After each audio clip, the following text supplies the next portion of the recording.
안녕하십니까, 노병천입니다. 오늘부터 새로운 컨셉으로 시작할까 합니다. 왜냐면요, 아무래도 제가 제일 잘하는 거, 그동안 많이 준비한 것, 그것을 하는 것이 맞다고 생각합니다. 저는 평생 동안에 전쟁사 그리고 손자병법을 연구했던 학자입니다.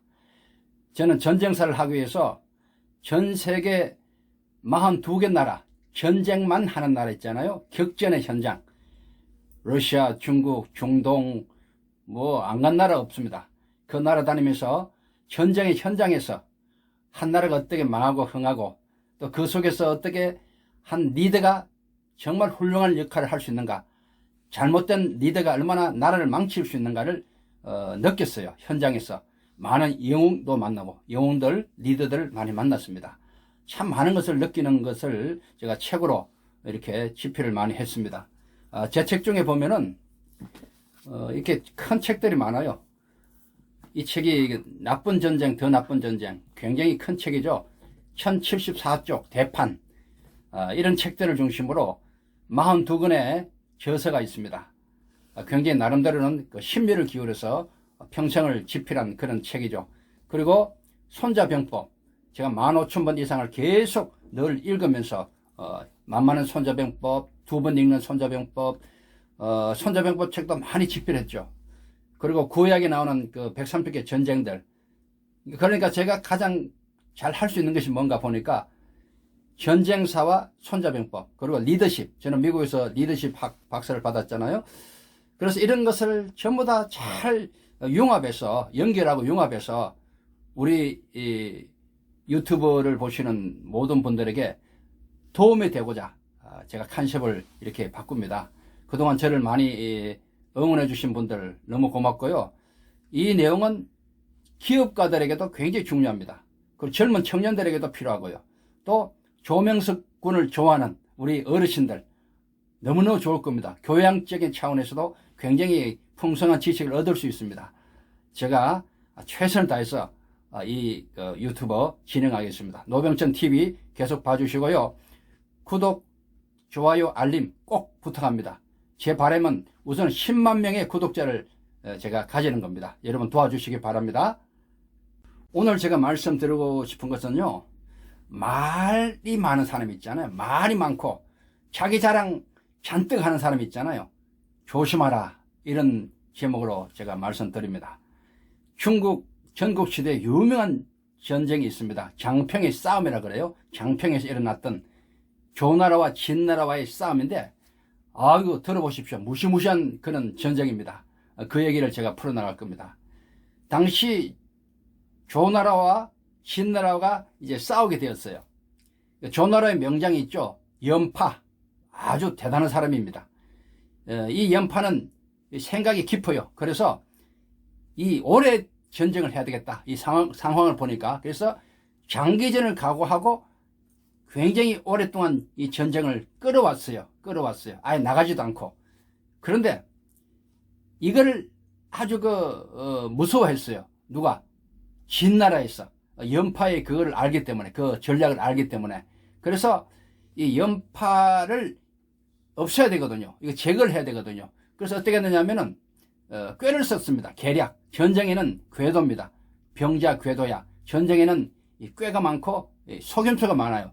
그래서 이 진나라에서 조나라의 최고의 명장인 연파를 없애기 위해서 어떤 계략을 꾸몄는가 하면은 소문을 퍼뜨렸어요. 연파가 뇌물을 먹었다. 연파가 겁쟁이다. 연파가 싸움을 하지 않으려고 한다. 의도가 있다. 연파에 꿍꿍이가 있다. 해서 자꾸 연파에 대한 나쁜 소문을 계속 퍼뜨려 줍니다.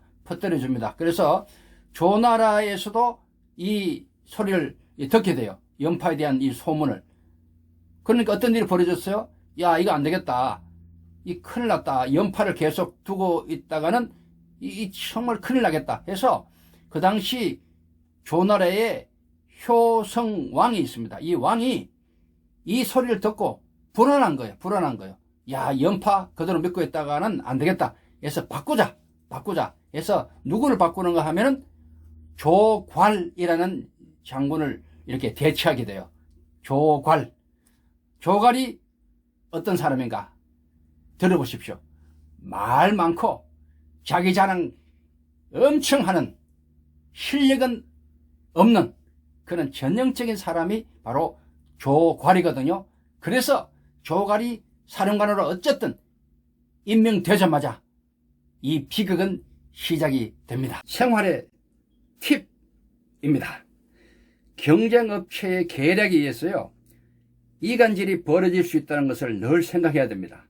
이간질, 사이를 갈라놓는 거죠. 이거 아주 무섭습니다. 여기서 이런 얘기하고 저기서 저런 얘기하면서 사람 사이를 이간시키는 거죠. 왜 가면은 그 목욕탕 가거나 그 어디에요? 그 사우나 하는데 그 뜨겁게 하는데 찜질방 가면은 아줌마들이 모여서 누구 내는 어떻고 누구 내는 어떻고 누구 엄마는 어떻고 하는 얘기 있잖아요. 그 금방 이렇게 퍼지고 이간질이 됩니다. 야, 그렇게 안 봤는데 그 사람이 그렇구나. 아이고, 그 사람 내가 잘못 봤구나. 이런 얘기들을 하면서 한순간에 그냥 사람이 그냥 이상하게 돼버리죠. 이 이간질입니다. 굉장히 나쁜 겁니다. 주변에 혹시 그런 사람 없어요? 눈여겨 살펴보시기 바랍니다. 조괄이 누굽니까? 조괄이 장소로 임명된 사연이 아주 웃깁니다. 연파가 조괄로 바뀔 때의 그 사연입니다. 진나라가 몇 번이나 싸움을 걸어와도 연파는 방백을 굳게 쌓고 끝내 응전하지 않았어요. 그러자 진나라에서 이런 소문을 퍼뜨렸습니다. 진나라가 걱정하고 있는 것은 조사의 아들 조괄이 장소가 되는 것뿐이다. 물론 이 소문은 사실 무근이었어요. 조나라 왕은 소문대로 조괄을 장소로 삼았습니다. 연파를 대신하게 하려고 했지요. 그러자 인상년은 그 일을 반대하며 이렇게 말했어요. 대왕께서는 조괄의 명성만으로 글을 쓰려고 하시는데 그것은 금은고 기둥을 풀로 붙여둔 채 금은고를 타려는 것과 같다. 조괄은 그의 부친이 남긴 병법서만 읽기 때문에 계속 읽었거든요. 많이. 융통성 있는 임기응변에 대해서는 꽝입니다. 이렇게 말하거든요. 책만 읽었다는 거죠. 병법서만 자기 아버지 병법서 계속 읽었기 때문에 실제로 싸움에 나가서는 아무 소용없는 그냥 헛개비다 이 말입니다.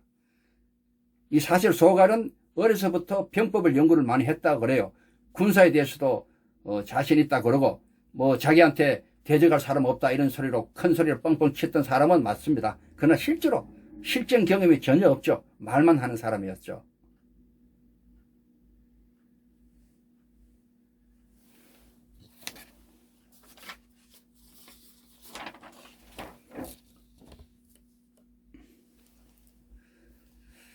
일찍이 조괄이 그 아버지 있어요. 부친 조사와 함께 병법에 대해서 토론한 적이 있다고 합니다. 이때도 조사의 반박을 받지 않았습니다. 그러니까 조사는 조괄이 병법이 뛰어나다고 생각하지는 않았답니다. 그 자기 아버지가 자기 자식을 잘 알죠. 그래서 조괄이 엄마가 조사에게 그 까닭을 물었어요. 조사는 이렇게 대답했답니다. 전쟁에는 사람이 죽는 것이요. 그런데도 괄은 전쟁에 대해서 너무 쉽게 말하고 있어. 조나라가 괄을 장소로 삼지 않으면 다행이지만 만약 그를 장소로 삼았다가는 분명히 그 애가 조나라 군대를 망하게 할 것이다. 이런 말을 합니다. 그래서 조괄의 엄마가요. 그가 출발하기 전에 조괄을 장소로 삼아서는 안 된다는 글을 써서 왕에게 올렸어요. 인상료도 반대한 것이죠. 이거 안 됩니다. 우리 아들 내가 잘합니다. 우리 남편과 달라요. 말밖에 하지 않는 그런 말밖에 하지 않는 그런 사람이 있잖아요. 말만 무성한 사람. 나라 망칩니다 하고 임금에게 계속 얘기했지만은 임금도 듣지 않았어요. 그냥 소문만 들은 거죠. 조괄에 대한 소문만. 그것이 계략이거든요. 계략. 결국 왕은 뭣도 모르고 조괄을 사령관으로 임명하게 됩니다. 생활의 팁 하나 들려드립니다. 우리는 가끔 조괄과 같은 사람을 만날 수 있어요. 말이 많고요. 아는 체 하는 사람 주변에 많이 있죠. 이런 사람은 평소에는 그 속 실력을 잘 몰라요. 위기에 직면했을 때라야 비로소 실력이 드러납니다. 화이부실이란 말이 있어요. 꽃은 화려한데 열매가 없는 사람. 화이부실. 황석공 소설하는 유명한 책에는 이런 말이 있어요. 명불승실자모라는 말입니다. 이름만 번지르하고요, 그 속에 실력이 없는 사람, 이것을 이렇게 그렇게 말하고 있어요. 다시 말해서 속빈 껍질이죠. 빛 좋은 게살구, 속빈 강정, 이런 뜻입니다. 대체로요, 말이 지나치게 많은 사람이 있잖아요. 막 입에 거품도 물고 그냥 어느 자리에 가면은 혼자 얘기 독식하고 혼자 다 잘 아는 것처럼 미리 속단해서 미리 말해버리고 그건 이거야 그러고 이런 사람 있잖아요. 자기 자랑만 늘어놓고 그냥 명함에 잔뜩 무슨 총재 명함 보면 알죠. 잔뜩 그냥 세계 무슨 총재 한두 가지가 아니고 한 5가지 직책 가진 사람들 말 잘해요. 처음 보면 깜빡 넘어갑니다. 야, 대단한 사람 같다. 그러나 속지 마십시오. 그 사람은 정말 화이부실일 가능성이 굉장히 많습니다. 경계 대상 1호입니다. 1호. 진나라에서는 몰래 왕흘 이런 사람을 불러들였어요. 그리고 백기 장군을 장평에 지휘관으로 보냅니다. 백기 장군 대단한 사람이거든요. 백기는요, 장평 지전을 포함해서 조나라 군대를 무려 60만 명 이상 참살했던 맹장입니다. 용장이고요. 정말 지장입니다. 전장에서 37년간 지휘했어요. 70여 개의 성과 165만 명의 적군을 섬멸했던 명장 중에 명장이 백기입니다. 백기. 진나라의 선멸전 교리를 크게 발전시켰어요. 추격 선멸전과 포위 선멸전을 완성해서 중국 사상 가장 선멸전을 잘 이끈 장군으로 평가를 받고 있는 최고의 장군입니다. 크고 작은 전투에서 한 번도 패하지 않아서 불패전신, 불패전장의 신이라고 불렸어요. 중국 역사상 가장 위대한 장수로 숭상받는 사람이 백기입니다. 그런데 이 백기하고 이제 말만 이렇게 하는 그 조가라고 이제 싸우게 되거든요. 뻔하죠? 생활의 팁입니다. 위기 시에 인재가 빛을 발휘합니다. 평소에 용감한 자가 있는가 하면 위기 시에 빛을 발하는 자가 있습니다. 이를 잘 분별할 그런 분별력이 참 필요하죠. 현장에 도착해서 군대를 인수받은 백기는요, 4차례에 걸쳐서 조가리 군대를 격파합니다.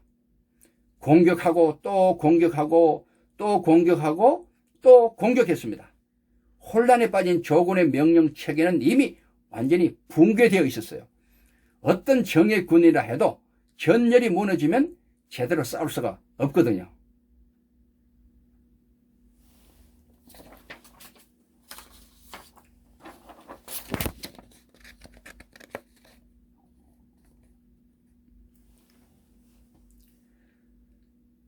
생활의 팁입니다. 공격 경영 많이 들어보셨죠?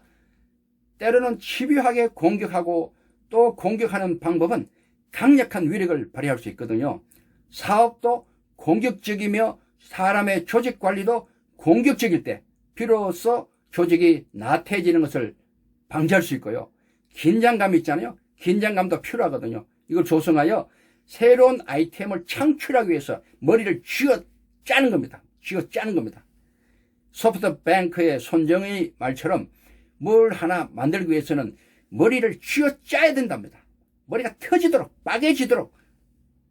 이것이 참 공격 경영의 방법이거든요. 그냥 어설프게 편안하게 안일하게 있어서 절대로 좋은 아이디어, 좋은 전략 나오지 않습니다. 자, 이 얘기 다시 합니다. 그런데요, 40만의 숫자는 많아도 너무 많았어요. 질기기도 버텼습니다. 이때 후방에 진나라 소양왕도 가만히 있지는 않았습니다. 친히 한해까지 행차한 소양왕이요, 15세 이상 60세 미만의 장정들에게 1계급의 하사를 약속합니다. 총동원령, 자 나가라, 1계급 특진시키겠다. 본래 진나라에서는 조나라가 40만 명 이렇게 많이 데리고 올 줄을 생각도 못하고 있었거든요. 이 조갈 이 머리가 나쁘니까 병사만 40만 명을 끌어왔었거든요. 40만 어마어마하죠. 비록 포위망이 몰아넣었지만 그 숫자가 조나라에 비해서 훨씬 많았어요. 만약 조나라가 추가적인 병력을 동원해서 포위망의 그 외피 있잖아요. 바깥 이걸 뚫고 성공하더라도 전세는 순식간에 역전될 그런 우려도 있었습니다. 그런데요, 진나라 군대가 먼저 도착했어요. 그리고 포위망을 견고하게 다진다면 반대로 이제는 조나라가 패배할 것 같아요. 그렇죠? 먼저 도착해서 다시 새로운 포위망을 형성하면 본래 적의 목을 베어와야 일계급을 특진시킵니다. 편법에 가까운 그런 방법을 동원해서 병력을 모집한 것은 그야말로 전장 밖의 전장이기 때문에 아까 말씀드린 대로 소행왕이 너무 급하니까 특진을 약속하면서 병력을 왕창 동원해서 이제 다시 조나라를 포위하려고 좀 했거든요. 상앙의 변법 이래 진나라의 동원 능력은 칠웅 중에서도 압도적인 우위를 차지하고 있었습니다. 이에 반해 조나라는요, 사실상 국가의 모든 여력을 전부 다 동원한 그런 입장이었어요. 40만 다 동원한 숫자거든요. 딸딸 끌어모아가지고 이 동원력 싸움에서 결국 진나라 군대가 이기게 됩니다. 진나라는 순식간에 대군을 편성했어요. 전선에 보낸 반면에 조나라에서는 무엇도 지금 할 수 없었어요. 포위가 한 달 반이 지났습니다. 조나라의 군량의 비참함은 이루 말할 수 없습니다. 식량 다 떨어졌죠. 나중에는요, 시체를 뜯어먹을 지경까지 갔어요. 우리 임진왜란 때도 우리가 그런 적이 있어요. 일본 놈들 때문에 이렇게 완전히 포위되니까 우리 조선 이 양민들 사이에 이 시체, 아이들 시체를 먹는 이런 일이 있고, 또 이스라엘이 있잖아요. 이스라엘 유대 전쟁할 때도 완전히 산해력 군대에 포위될 때 이스라엘 군대가 이스라엘 백성들을 서로 이렇게 아기를 바꿔서 사람을 바꿔서 먹는 그런 아주 처참한 일이 있습니다. 전쟁이 나면요 그런 거예요. 전쟁 나면요 제일 먼저 어려운 게 굶는 거예요. 굶어 죽습니다. 그래서 사람을 잡아먹어요. 그래서 지금 우리나라 지금 복잡하죠? 북한과의 관계, 미국, 중국, 일본 절대로 우리는요 전쟁 나서는 안 돼요. 지금 정부가 전쟁 나게 해서는 진짜 안 됩니다. 당약, 자기들 패권 다툼, 표 많이 얻으려고 그러고, 이런 건 이해할 수 있지만은, 어떤 당이라도, 어떤 정권이라도, 전쟁 나게 하는 그런 정권, 전부 다 지옥 가야 돼요. 절대로 전쟁 나면 안 됩니다. 이제, 식량 다 떨어지고, 지금 시체까지 먹을 정도로 되니까, 어떻게 되겠어요? 진나라가 이제 마지막 한판으로, 빠방! 하고 때려버립니다. 생활의 팁 하나 드립니다. 팁. 손자병법 제7 군정편에 보면요. 군무치중 즉 망, 무양식 즉 망 이런 말이 나옵니다. 군대에 보급부대가 없으면 망하고 양식이 떨어지면 망한다는 말입니다. 그만큼 사람을 먹여 살리는 보급이 중요하다는 그런 말이죠. 리더는요, 지도자는 이거 참 잘해야 돼요. 사람들이 잘 먹고 잘 사는 일에 정말 관심 가져야 돼요. 먹는 거 해결하지 못하면요, 그건 아무 자격이 없어요. 대통령 천하 없어도요, 국민들 경제, 돈, 굶어 죽게 만들고 이 대통령 죽여야 돼요. 정말 나쁜 대통령이에요.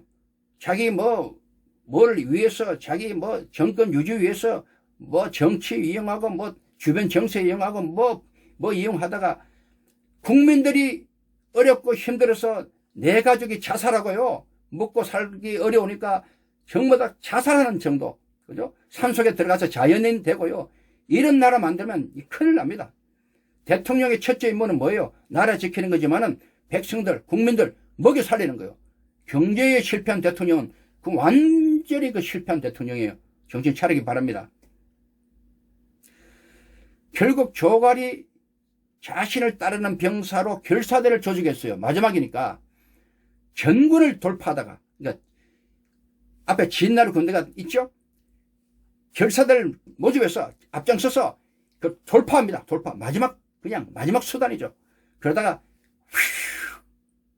화살에 맞았어. 한 방에 화살에 막 맞아서 와 죽습니다. 조갈이 죽자 40여 만에 조근 정은이 영체를 열고 항복이요. 왜? 대장이 죽어버리니까. 본래 그런 거예요. 항복이요. 그런 겁니다. 지금 미국이 이란 그 총사령관, 혁명수비대 총사령관 드론으로 죽여버렸잖아요. 후세인 죽여버렸잖아요. 독재자들 죽여버립니다. 그러면 끝납니다. 모르겠어요. 북한은 어떻게 될지. 김정은 죽여버리면 그 체제가 조금 다르지만은 그래도 엄청난 혼란입니다. 분명한 것은 그 대가리가 죽으면요. 일단 전체가 확 분열됩니다. 그건 틀림없어요. 그래서 조갈이 죽잖아요. 신나라가 들어옵니다. 조나라 군사들은 그냥 손 들고 항복합니다. 무조건 항복. 이때 참 비참한 일이 생깁니다. 참 나쁘죠.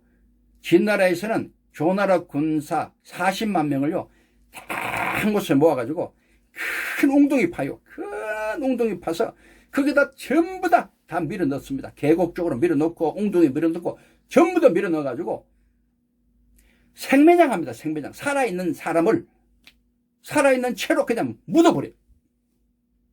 참 이게 역사에 나타났죠. 발굴됐죠. 제가 사진 보여드릴게요. 이런 것이 바로 전쟁입니다. 전쟁. 그리고 사람이 이렇게 잔혹합니다. 잔인하거든. 사람은요. 사람 속에는 선한 것도 있지만은 굉장히 나쁜 악한 사탄 같은 것이 이 속에 늘 있어요. 우리는 나쁜 걸 버리고 늘 좋은 걸 찾아야 돼요. 사람 속에 좋은 것, 착한 것, 이걸 우리가 늘 찾아야 돼요. 그걸 놓치면 우리는 다 죽습니다. 사탄의 밥이 되는 거예요. 40만 명이 생매장 당한 겁니다. 여기서 우리는 참 여러 가지 생각을 하게 됩니다. 평상시에요. 실력은 없어요. 어디서 책이나 몇 조각을 보고 그냥 책만 읽고 책상 위에서 뭐 연구는 하고 실전에는 아무것도 없어요. 경영 뭐 잘한다. 경영도 안 해봤어요. 뭐 컨설팅 하는 사람, 경영 안 하는 사람 많아요. 또 군대에서도 마찬가지요. 이 장교들이 책은 조금씩 봐요. 많이 안 봐요. 한 달에 한 권도 안 봅니다. 솔직히. 잘 안 봐요. 제가 군 출신이잖아요. 진짜 책 안 봅니다. 그것도 전쟁사 책 거의 안 봅니다. 말도 안 되는 얘기 아니에요. 근데 말은 잘해요. 말은 잘합니다. 그러니까 실력이 있는 것처럼 보여요. 정치인도 마찬가지예요. 정치인도 뭐 얄팍한 뭐 어디서 조각되는 지식만 잔뜩 모아가지고 뭐 그럴듯하게 말은 하지만 실제로 알맹이가 없어요. 실전에는 그야말로 꽝입니다. 이런 사람들이 어떤 중요한 위치에 가면요, 그 조직을 망칩니다. 그 사람이 나라를 담당하면요, 그 나라 끝장납니다. 그런 애가 한두 분이 아니에요. 그래서 말만 많이 하는 사람, 그냥 그럴듯하게 자기 자랑만 많이 하는 사람, 허울 좋은 명함만 가득, 그냥 무슨 총재니 무슨 회장 가득 있는 사람 조심하기 바랍니다. 자, 마지막 생활의 팁입니다. 금적 금왕이라는 말이 있습니다. 도적대를 잡으려면 도적의 우두머리를 잡아라는 말입니다. 36개 병법에 나오는 18개입니다. 이 36개 병법하고요, 손자 병법은 별개의 병법이에요. 같지 않아요? 우리가 잘 아는 대로 도망가는 것이 최고다. 주 위상. 그건 36개 병법의 마지막 병법입니다. 그것이 손자 병법은 아닙니다. 자, 싸움에 있어서 가장 속전속결의 전법은 적국의 왕을 잡아버리는 겁니다. 적국의 왕. 그래서 목 자르는 그런 그 훈련, 그런 거 있잖아요. 옛날에 김정은 목 자르는 부대도 있었죠. 예. 그리고 지금 독재자들 목 자르는 그 부대 별도로 다 있고 지금도 하고 있잖아요. 드론으로 공격하고 그게 다 있는 겁니다. 다 이유가 있는 거예요. 진나라는 연파를 갈아치우고 조과를 앞장서는데 성공했죠. 계략이죠. 결국 이로써 승리를 거머쥘 수 있었죠. 경쟁업체를 무너뜨리는 기술은 바로 경쟁업체의 리더를 무너뜨리는 겁니다. 여러분 잘 보세요. 라이벌 되는 기업이 있잖아요. 그 기업의 리더를 치명타를 입히는 것. 이것도 하나의 계략입니다. 그럴 수 있잖아요. 정치계, 연예계, 자기 라이벌 제거하기 위해서 어때요? 여러 가지 방법을 써서 뭐 찌라시를 날리고 무슨 가짜 뉴스를 생산해가지고 한 방에 여론을 몰아가지고 끝장내버립니다. 끝장내버립니다. 파고 파면요 다 뭐가 나오거든요. 명성을 쌓는 데는 시간이 많이 걸려요. 신뢰를 쌓는데 그 사람 어떻다 한 10년 20년까지 걸릴 수 있어요. 그런데 무너지게 하는 것은 단 한 방에 무너집니다. 5분도 안 걸려요. 한번 딱 뜨면 끝나버립니다. 이것이 금적금왕입니다. 그래서 우리는 조심해야 돼요. 특히 우리 공인들, 리더들, 또 어느 조직을 책임지고 있는 사람이라면, 또 약간이라도 알려진 사람이라면 늘 말 조심, 말 때문에 큰일 납니다. 행동 조심 잘 하셔야 됩니다.